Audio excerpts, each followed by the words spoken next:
ya está con nosotros, como habíamos anunciado, el viceministro de Justicia, Fernando Castañeda. Bienvenido, viceministro. Muchas gracias. Muy bien, conocimos el día de hoy finalmente el pronunciamiento de la Comisión de Venecia. Y aquí, claro, lo que se ha destacado es el hecho de que las cuestiones de confianza o las reformas constitucionales no son algo que usualmente se dé en las democracias y que requieren mucho tiempo para el análisis. Este ha sido un argumento aprovechado, digamos, por el presidente del Parlamento o de la Comisión Permanente, que ha dicho, bueno, la Comisión de Venecia finalmente nos dio la razón. También la congresista Rosa Bartra se ha expresado en el mismo sentido. ¿Cómo lo analiza usted como representante del Poder Ejecutivo? Sí, bueno, un primer punto que hay que tener en cuenta, digamos, en aras de poder transparentar la información, ¿no? Y una función de rendición de cuentas, porque finalmente yo he sido representante del Poder Ejecutivo, es que cuál ha sido un poco la dinámica para que se entienda, ¿no? Hemos escuchado un poco de desconocimiento y es bueno aclarar, ¿no? En principio esto no, la Comisión de Venecia no es un tribunal, ¿no? Porque se ha pensado que es un tribunal en donde hay dos partes y en donde van a exponer... Y le tiene que dar la razón a uno o al otro. Exacto, ¿no? Porque en un tribunal obviamente existe esa lógica dicotómica de si uno gana, uno pierde, etcétera, etcétera, ¿no? Estamos ante una comisión que va a emitir una opinión y como ellos mismos lo han dicho en diversas oportunidades, tanto acá en Lima como allá en Venecia, es una opinión.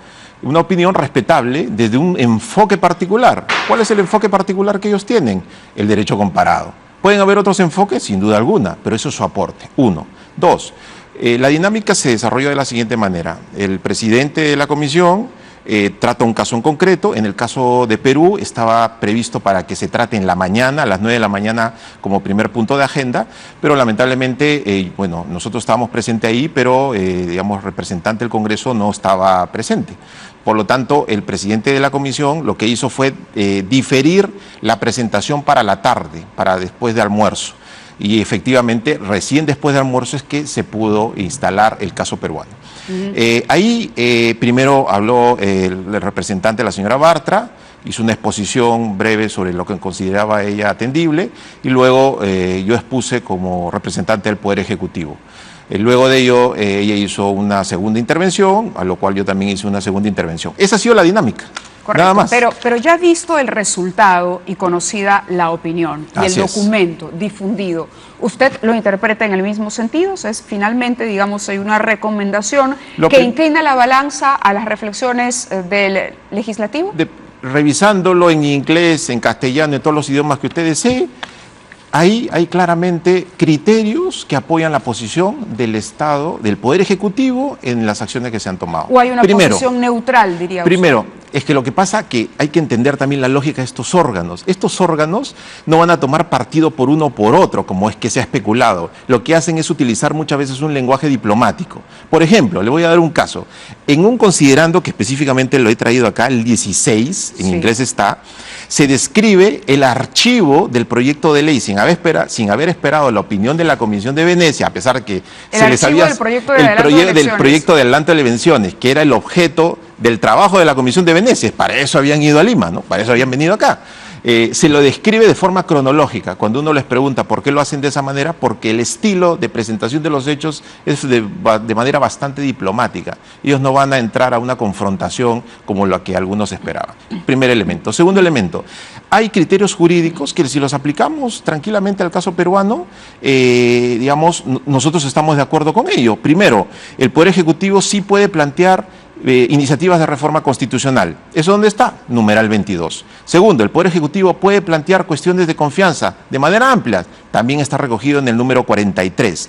¿Qué más dice sobre el famoso criterio de si es usual o inusual? Dice que sí, efectivamente, tratándose de la pregunta concreta de la relación entre plantear una cuestión de confianza con una reforma constitucional, esto es inusual. Pero ojo, ¿cuál es su metodología jurídica de trabajo?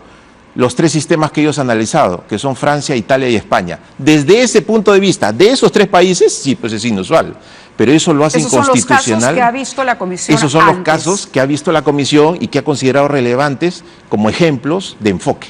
Claro, y lo que ha hecho es comparar el caso peruano con los antecedentes que tenía. Entonces, claro, lo que dice textualmente es vincular una reforma constitucional a una moción de confianza es inusual.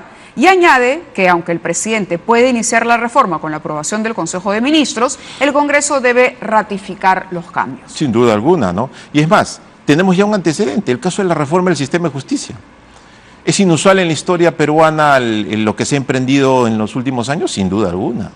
Lo que se ha hecho es plantear una cuestión de confianza sobre la reforma que finalmente fue llevada a referéndum sobre la reforma del Consejo Nacional de la Magistratura.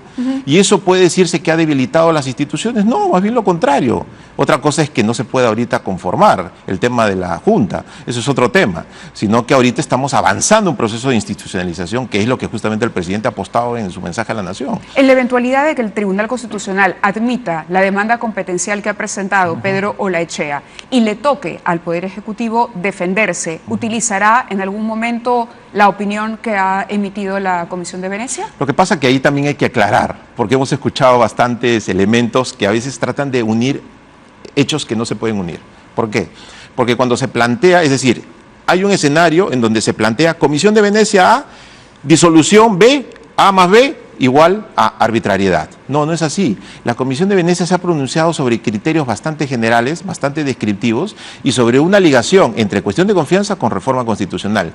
¿Qué es lo que se ha hecho para la disolución? Se ha planteado cuestión de confianza respecto a una reforma legal.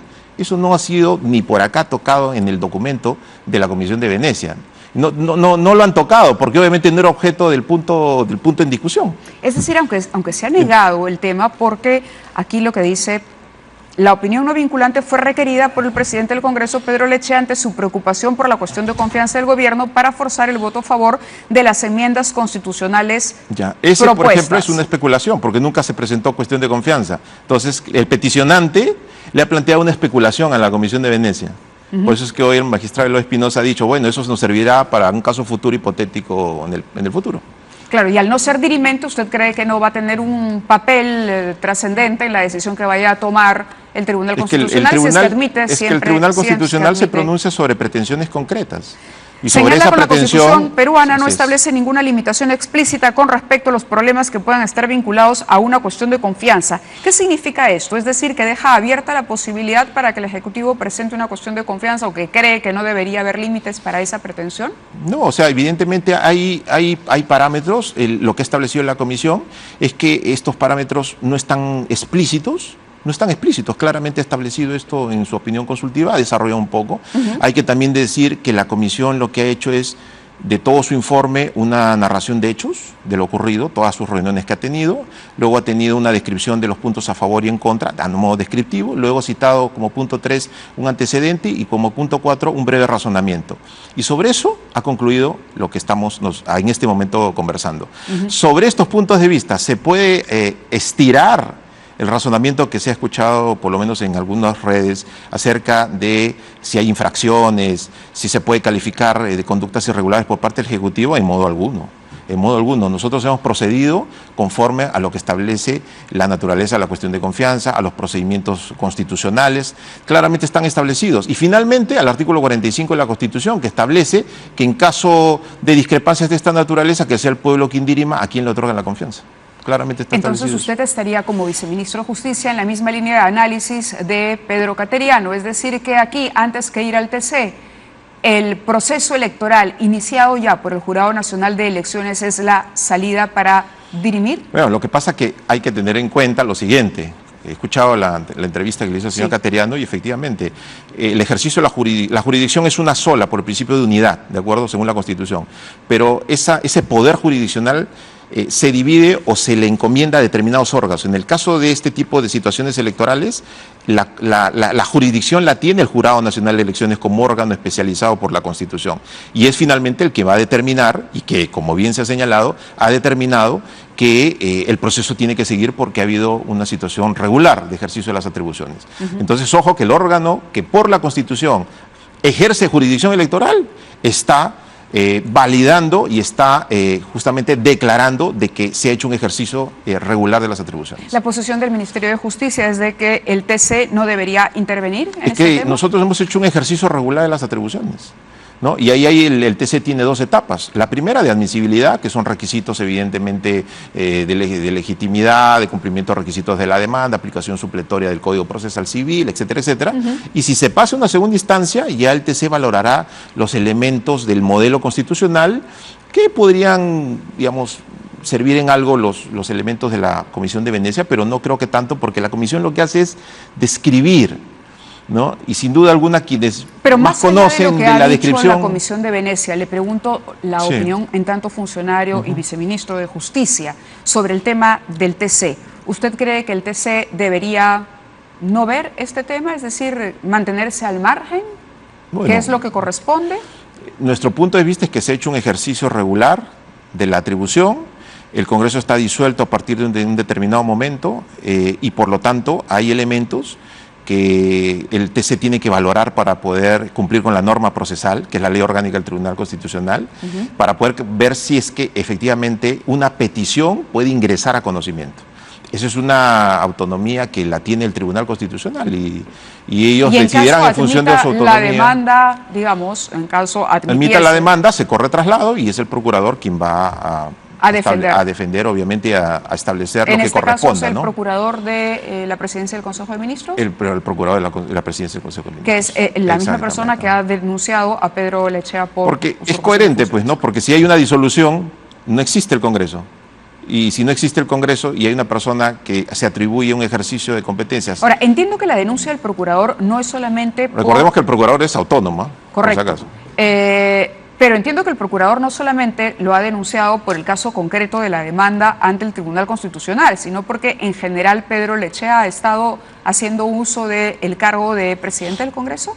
Bueno, lo que pasa es que hay algunos documentos, como incluso el documento en donde se solicita la sustitución de uno de los magistrados, con nombre y apellido. Cuando se pide la incorporación de Ortiz de Ceballos. Exactamente, ¿no? Eso por lo menos... Yo tengo ya varios años de abogado, nunca he visto en el derecho comparado tampoco que un presidente del Tribunal, presidente del Congreso, le pida a un órgano supremo de la constitucionalidad que sustituya a un magistrado por el otro. Eso sí es inédito en el mundo constitucional, ¿no? Y respecto al tema de la elección de Ortiz de Ceballos y al tema de la demanda competencial, Indira Wilca ha dirigido 2 oficios también a Ernesto Blume Fortini. La elección del señor Ortiz de Ceballos no es firme, pues existen 2 recursos presentados sobre la votación. Y lo otro dice, la demanda competencial, ello no se ajusta a los procedimientos parlamentarios. Firman Indira Wilca, Gino Costa, Marco Arana. Este es un tema de debate que continuaremos mañana. Muchísimas gracias por haber estado con nosotros.